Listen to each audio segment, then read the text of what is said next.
कैसे हैं आप। मैं हूं आशीष शर्मा, नए टॉपिक के साथ हाजिर हूं आपके सामने। नया टॉपिक जो चल रहा है गॉस के नियम के अनुप्रयोग। पिछले दो अनुप्रयोग मैं तुम्हें करा चुका हूं। अगला अनुप्रयोग है आवेशित समतल शीट के कारण विद्युत क्षेत्र की तीव्रता। एक कोई हम आवेशित समतल शीट लेते हैं, ये आवेशित समतल शीट है और इस पर पूर्ण रूप से चार्ज वितरित है, पूर्ण रूप से चार्ज वितरित है। ये सीट जो है, हमने सीट को माना कि ये कोई आवेशित समतल सीट है, ये इस प्रकार रखी हुई है। अब इस पे हमें क्या करना है, किसी बिंदु पर जो है इसके यहां बिंदु P पर हमें क्या करना है, विद्युत क्षेत्र की तीव्रता ज्ञात करनी है। क्या ज्ञात करनी है? विद्युत क्षेत्र की तीव्रता। अब ये समान रूप से कोई अनंत जो आवेशित चादर है वो कैसी है, अनंत की है, इन्फिनिटी। अब अनंत की है तो सबसे पहले हमें इसकी दिशा ज्ञात करनी होगी। इसकी दिशा किधर है, इसकी विद्युत क्षेत्र की दिशा किधर है। अब बात करते हैं दिशा के निर्धारण की। तो देखो, हमने इसमें एक अल्पांश भाग माना और एक अल्पांश भाग इधर ले लिया। ये सीट इस प्रकार रखी हमने, ये सीट इस प्रकार रखी और इस प्रकार रखी। तो धनात्मक, मैंने आपको बताया था कि जब आवेश धनात्मक होता है तो उसके विद्युत क्षेत्र की दिशा उससे बाहर की ओर होती है। कैसी होती है? बाहर की ओर होती है। देखो, इससे बाहर की ओर करेंगे तो ऐसे करके यहां, इससे बाहर की ओर करेंगे तो ऐसे करके यहां। तो हमने क्या माना, इस पे एक अल्पांश यहां ले लिया और एक अल्पांश यहां ले लिया। तो इसके कारण जो विद्युत क्षेत्र की दिशा होगी, इसके कारण ये क्या है, ये DQ आवेश ले लिया इस पे, ये DQ आवेश ले लिया। तो इसके कारण ये, तो ये हो गई DE, विद्युत क्षेत्र की दिशा DE और D। अब बात करते हैं ऐसे, तो इसकी दो घटकों में थीटा कोण पर वियोजित। तो ये हो गया TE cos थीटा और ये हो गया DE cos। इसको यहां वियोजित करेंगे विपरीत दिशा में, तो DE sin थीटा और DE sin थीटा। तो दोनों कैसे समान हो, विपरीत है, तो दोनों ये क्या हुए, निरस्त हो गए। तो इसकी दिशा क्या निकल के आई, इसकी दिशा निकल गई समतल जो प्लेट है, समतल जो सीट है, तो उसकी दिशा निकल गई उसके लंबवत सामने की ओर, उसके लंबवत सामने की ओर इसकी दिशा ये निकल आई। दिशा का निर्धारण हो गया। बात करती है कि इस समतल जो सीट है, इस समतल सीट के अंदर जो है कोई गॉसियन पृष्ठ होना चाहिए। गॉसियन पृष्ठ कैसे? अब गॉसियन पृष्ठ होगा तभी तो हम उसकी विद्युत क्षेत्र की तीव्रता कैसे बढ़ाएंगे। अब गॉसियन पृष्ठ लगाना पड़ेगा, इससे तो हमारा दिशा का निर्धारण हुआ। इससे किसका निर्धारण हुआ? दिशा का। अब बात करती है गॉसियन पृष्ठ रखकर। तो देखिए, हमने रखा एक समतल सीट के बराबर में एक समतल सीट है और उसमें क्या रखा, गॉसियन पृष्ठ। जैसे ये हमारी समतल सीट ली और हमने इसमें माना ये हमारा गॉसियन पृष्ठ है। क्या है?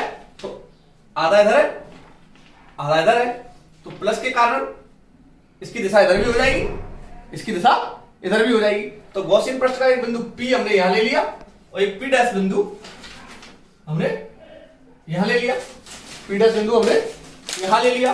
अब इसकी जो अभी मैंने बताया दिशा का निर्धारण, सीट के लंबवत बाहर की ओर, सीट के लंबवत बाहर की ओर कहा होगा विद्युत क्षेत्र की दिशा, सीट के लंबवत बाहर की ओर। अब प्लस के कारण इधर लंबवत बाहर की ओर हो रही है तो इधर भी लंबवत बाहर की ओर होगी, इधर भी लंबवत बाहर की ओर होगी।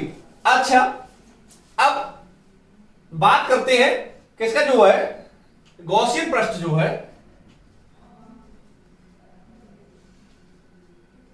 तो इसका क्षेत्रफल वेक्टर क्या है, इसका क्षेत्रफल वेक्टर ds कितना है, ds, और इसका क्षेत्रफल वेक्टर कितना है इधर, ds। इसके कितने तल है? तो देखिए, ये हो गया इसका वक्रीय तल, वक्रीय तल 1, सॉरी समतल तल फर्स्ट, ये इसका वक्रीय तल 1। तो देखो, वक्रीय तल पे भी दिशा इसकी E होगी, ये भी वक्रीय तल 2, वक्रीय तल 2, और ये समतल तल, समतल तल 2। तो इसकी भी दिशा E इधर ही होगी। अब इस पे जो ये गॉसियन पृष्ठ पृष्ठ जो रखा हुआ है तो उसके कारण इस पृष्ठ का पृष्ठीय क्षेत्रफल वैद्युत क्षेत्र की दिशा सामने की ओर होगा। इसकी वैद्युत क्षेत्र की दिशा ऐसे है तो इसके जो पृष्ठ क्षेत्रफल की दिशा होगी वो इधर ही होगी। कहां होगी? इसके पृष्ठीय क्षेत्रफल, इसका पृष्ठीय क्षेत्रफल की दिशा इधर होगी। अब बात करते हैं इस वक्रीय क्षेत्रफल की दिशा। इस वक्रीय क्षेत्रफल की दिशा किधर होगी? इस वक्रीय तल की दिशा ऊपर की ओर होगी। तो ये ऐसे होगी ds। ये कहां होगी? वक्रीय तल पर ऊपर की ओर। और इधर वक्रीय तल पर कहां होगी? ऊपर की ओर। तो फाई इक्वल टू क्या हो जाएगा हमारा? फाई पहले समतल 1, समतलीय 1 प्लस फाई वक्रीय 1, फाई समतलीय 2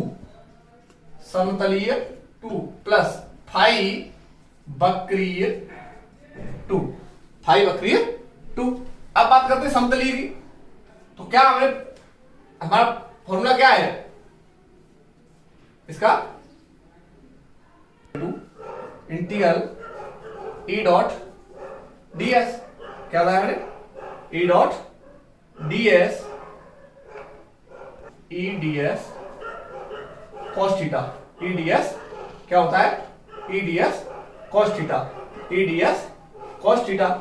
तो ये हो गया हमारा समतलीय के लिए इंटीग्रल ई ds cos थीटा, वक्रीय के लिए ई ds cos थीटा, समतलीय के लिए ई ds cos थीटा, वक्रीय के लिए ई ds cos थीटा। क्या हो गया? ई ds cos थीटा। अब बात करते हैं समतलीय के लिए। यहां लिख लो पहले समतलीय, यहां वक्रीय, यहां समतलीय, यहां वक्रीय।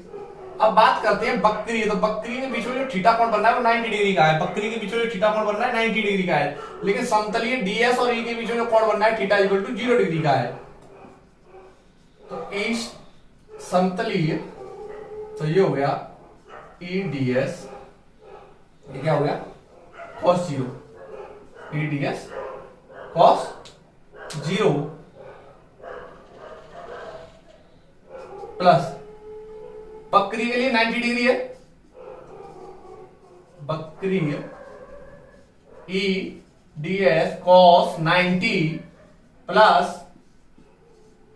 इंटीग्रल समतलीय ई ds cos 0 प्लस वक्रीय ई ds cos 90।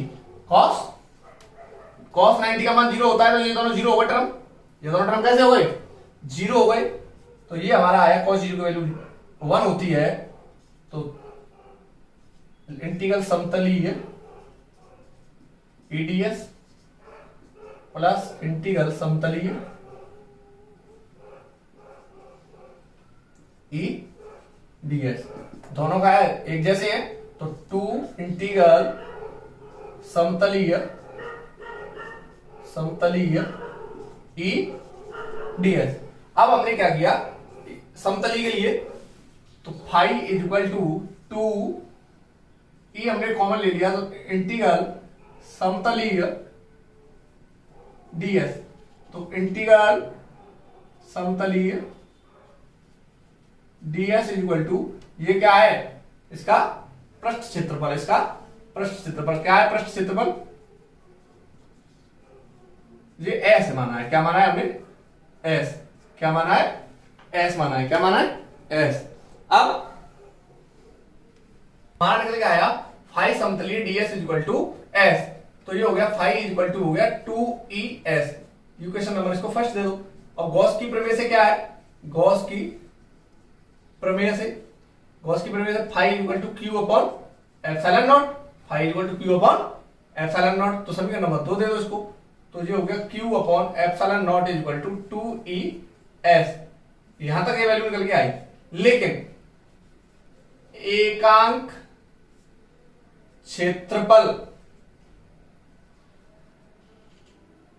क्षेत्रफल पर उपस्थित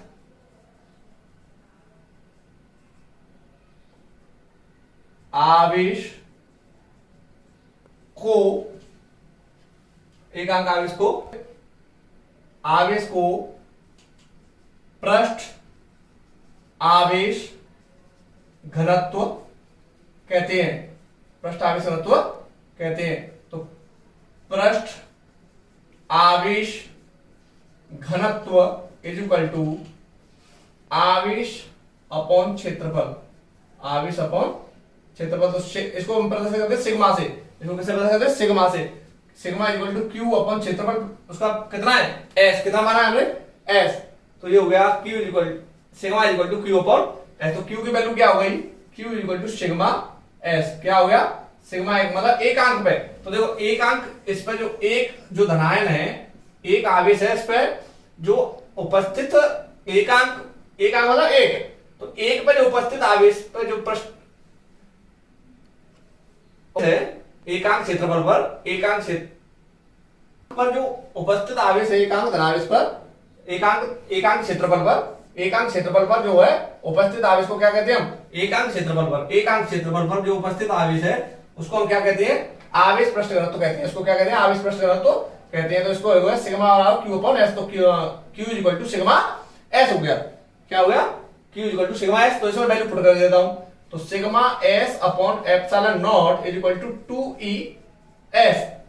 तो एस से एस कट गया, तो E is equal to sigma upon 2 epsilon naught. Sigma upon 2 epsilon naught. ये इसकी वैल्यू आई। किसकी? आवेश से समतल शीट के कारण विद्युत क्षेत्र की तीव्रता। आवेश से समतल शीट के कारण विद्युत क्षेत्र की तीव्रता कितनी होती है? Sigma upon 2 is equal to sigma upon 2 epsilon naught. एक नियत मान होता है। सिग्मा कैसा है? इसके लिए नियत है, क्योंकि ये कहीं भी हो, ये कहीं भी बिंदु कहीं रखा हो, प्लस से कितनी भी दूर रखा हो, इतनी इधर इतनी दूरी पर रखा हो या इधर इतनी दूरी पर रखा हो, तो उसका मान कितना निकल के आना है? सिग्मा अपॉन 2 एप्सिलॉन नॉट ही निकल के आना है।